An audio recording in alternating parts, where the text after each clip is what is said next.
Съемочная группа передачи «Тайные истории» снова находится в Абхазском государственном музее. В прошлой передаче мы говорили о ткачестве. Это такое одно из самых древних ремесел Абхазии. Этнолог Инга Шамба расскажет нам о том, как плели пряжу абхазцы в древние времена. Инга, мы тот раз говорили о станке, но очень многое не успели сказать об составляющих этого ремесла. Расскажи нам, пожалуйста. Когда мы говорим о древности вообще вот от ткацкого станка, конечно, с появлением сельского хозяйства и животноводства. Но в первую очередь хотелось бы о растениях рассказать, какие виды технических культур в Абхазии выращивали.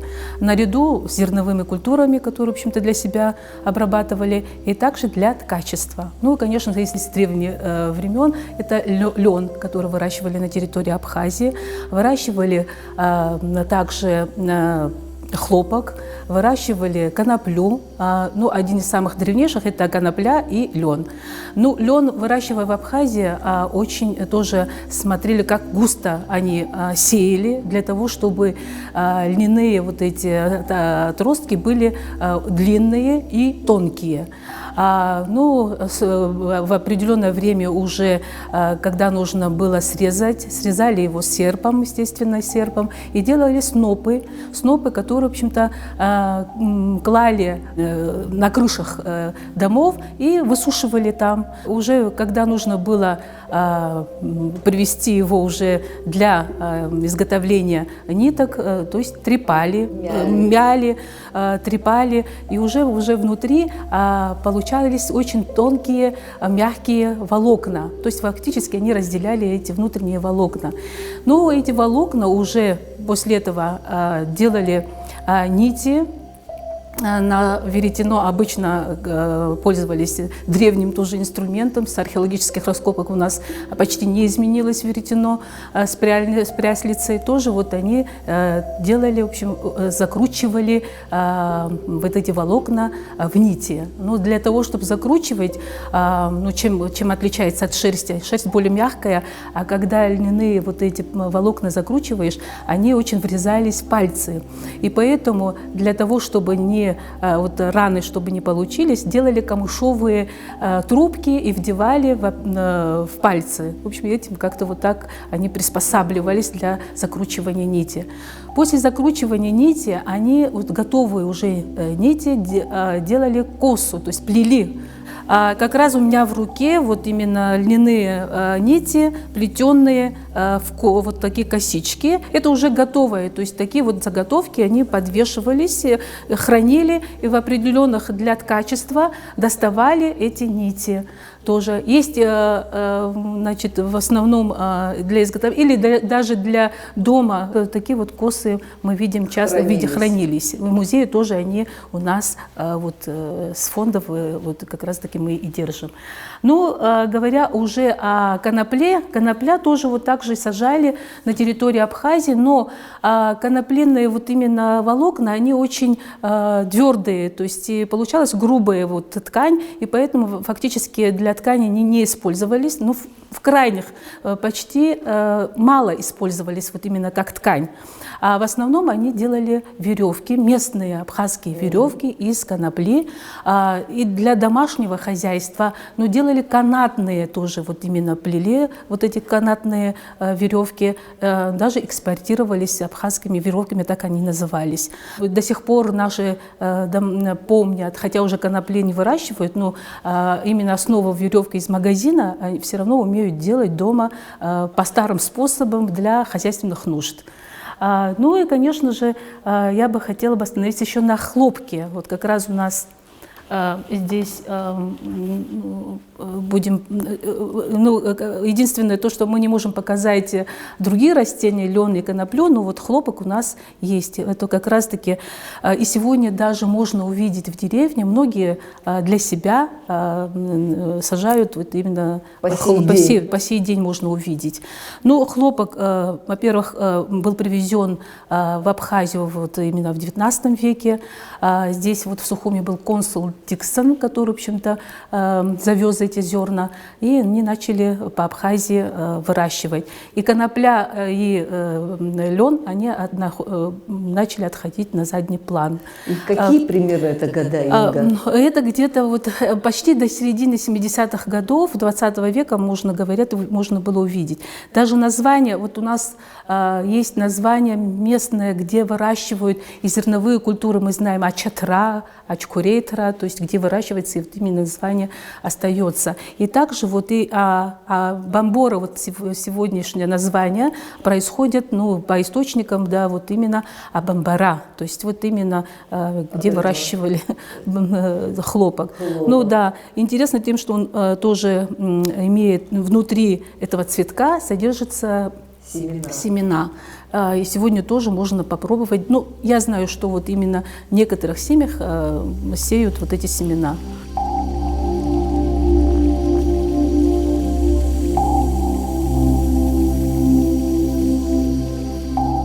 Инга, скажи, пожалуйста, а вот этот аппарат связан с каким-то образом с хлопком? Да. То, что мы сейчас показывали, да, хлопок, как раз для того, чтобы очистить его, нужно было какой-нибудь, ну, станок для очищения хлопка. Вот этот инструмент является для очистки хлопка Абамба Рыцкега, вот тоже Рыцкера. То есть вот именно они очищали вот таким станком. Я думаю, что у многих вот именно такие станки сегодня тоже сохранены. Значит, те семьи, которые занимались обработкой хлопка, могли иметь вот такие деревянные... Это очень трудоемкая работа, конечно. И потом, получая чистый хлопок, и также они выделывали это вот ниткой с кручением. Вот именно веретено, которое, в общем-то, и они скручиванием, как и лен, и также шерсти, они делали нити. Да.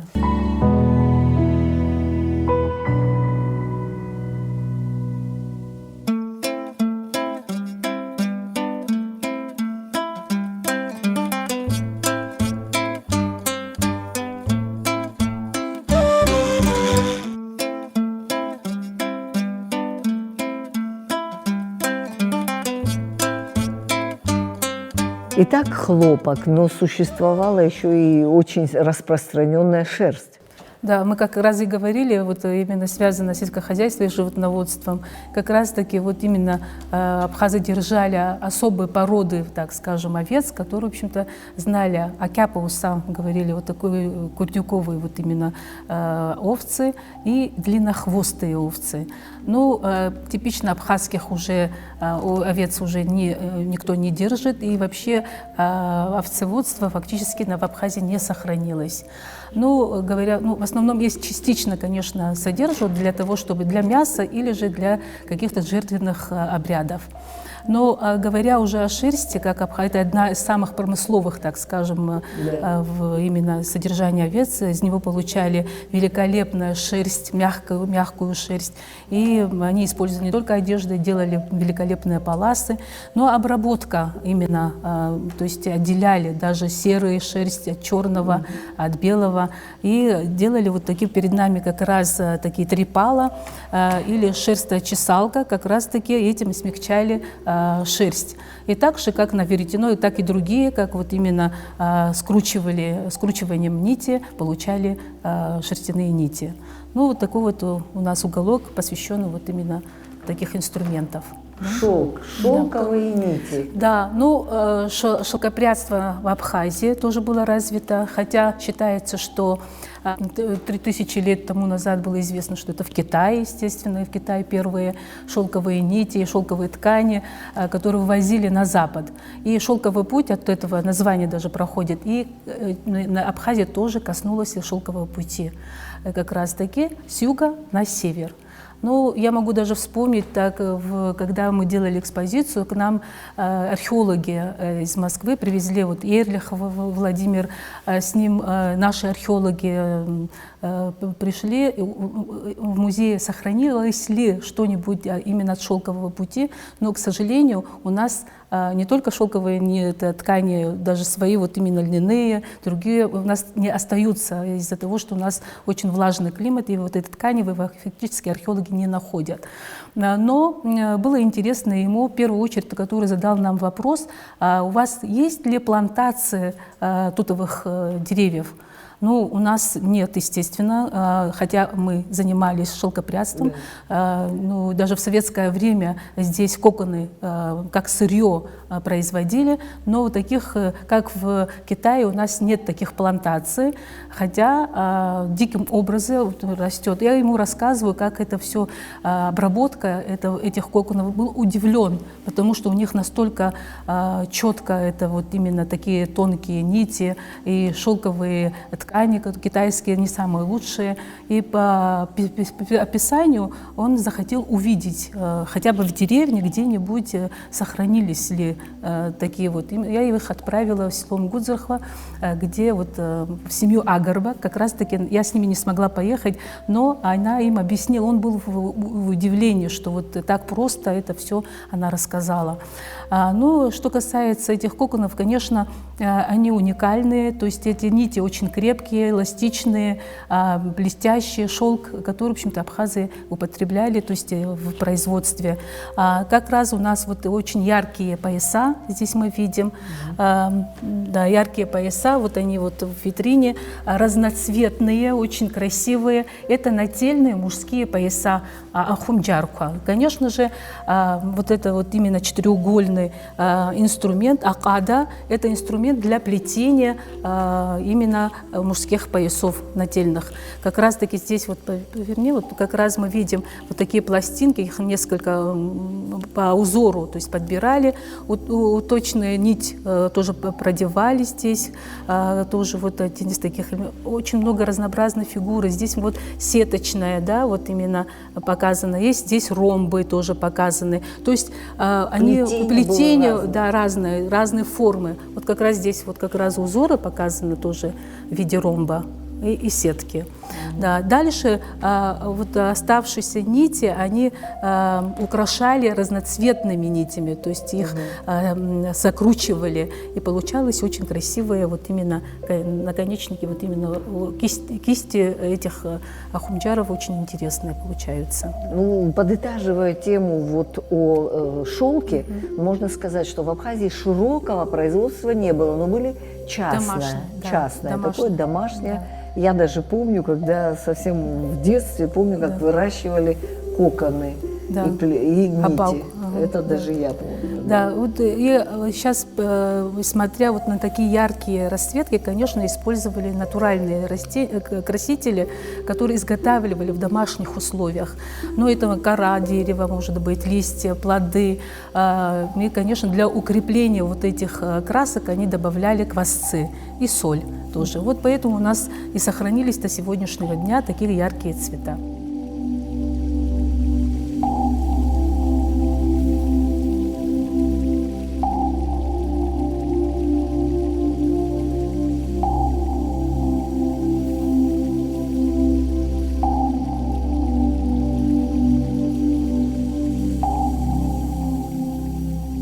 Инга, ну вот наконец мы и подошли к деталям ремесла ткачества. Что у тебя в руках? Ну как раз мы сейчас рассказывали, как делают нитки, как раз вот веретено, адырды, адырдхка, мы говорим, они бывают разных видов. И вот таким вот способом они сегодня сохранились у нас без изменения фактически, они существуют. Говоря уже о маленьких ткацких станочков, да, вот один из таких вот я держу в руках, такие пластины, деревянные пластинки, называются апарпитока.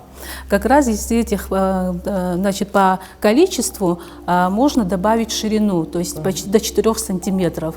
Ну вот уже изготовленные у нас вот этим, станочком, да, вот такие вот галуны для украшения одежды, украшения башлыков, мужских и женских одежд тоже вот один.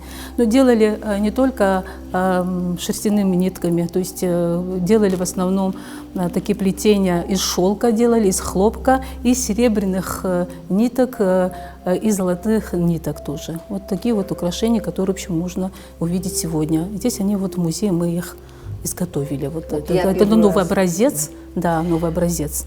То есть вот Да, такая да, тесьма плелась вот, да. вот таким ручным станочком.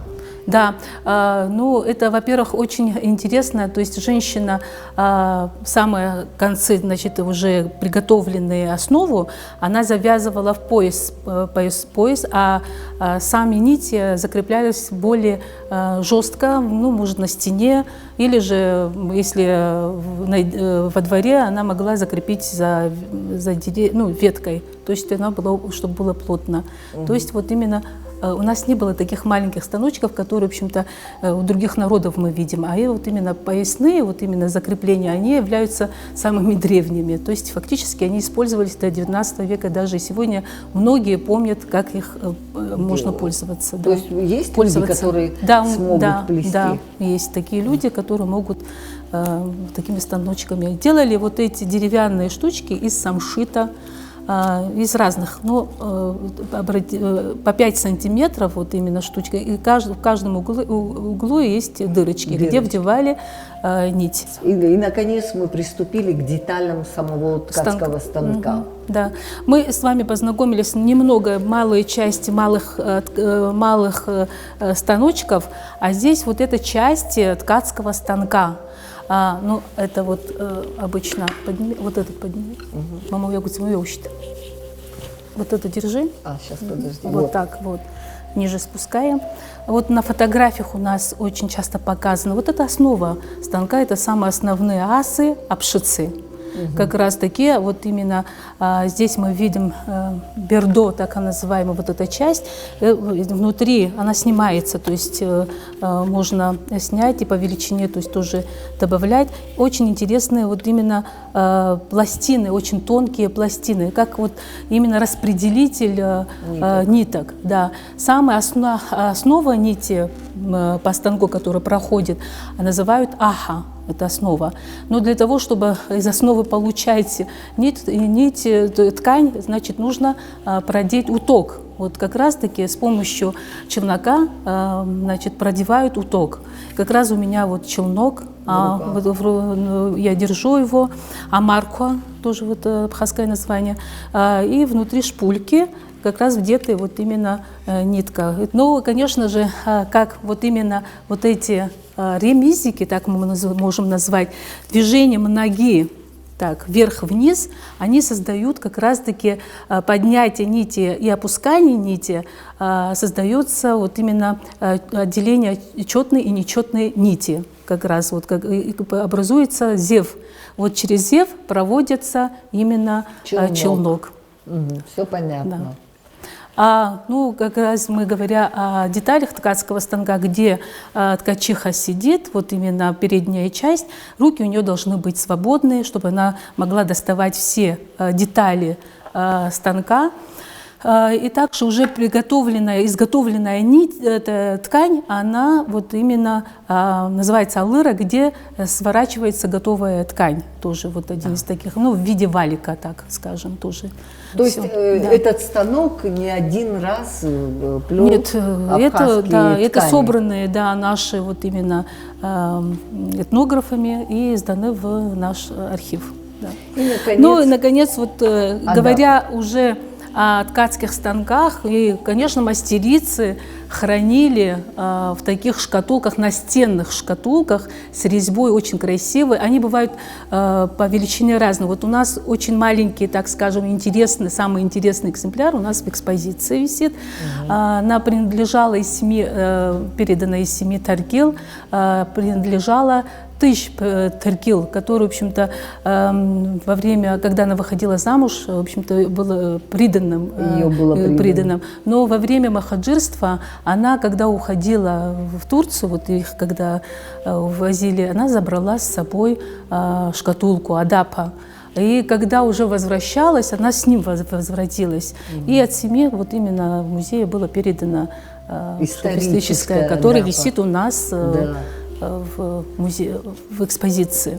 Ну, вот такие дощечки, они открывались, и вот глубина, бывают разные, есть у нас еще больше глубины, где в основном хранили рисунки разных, вот именно качества, все виды именно ткацкие схемы для шитья или маленькие ткацкие станочки, они хранились именно в этой шкатулке. То есть адапа – это как бы Шкатулка, такая да, емкость для хранения всех деталей ткацкого рукоделия. ремесла. Да. В основном выкройки, рисунки, вот эти.